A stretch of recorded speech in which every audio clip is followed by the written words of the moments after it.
பறை அடித்ததனால் பறையன் என்று பலரும் கருதுகிறார்கள். அப்படி இருக்க வாய்ப்பே இல்லை.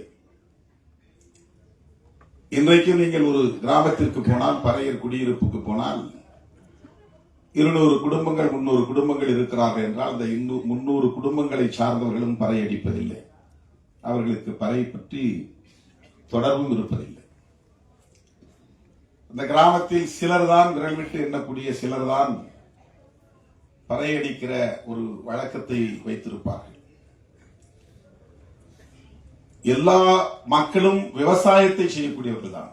அவர்களுக்கு ஏரோட்ட தெரியும், நடவு நட தெரியும், அறுப்பு அறுக்க தெரியும், தாள் அடிக்க தெரியும்.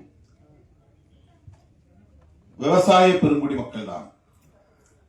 அந்த விவசாய பெருங்குடி மக்களை ஒட்டுமொத்தமாக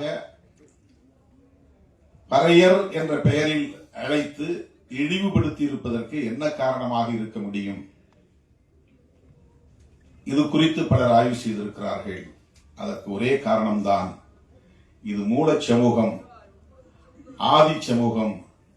அதிலிருந்து தோன்றுகிற ஒவ்வொரு புதிய சமூகமும் அதிலிருந்து தன்னை தனிமைப்படுத்தி, அந்நியப்படுத்தி, பிரிவுபடுத்தி காட்டிக் கொள்வதற்காக அந்த ஆதி சமூகத்தை இழிவுபடுத்துவதை ஒரு பண்பாடாக இங்கே வளர்த்திருக்கிறார்கள்.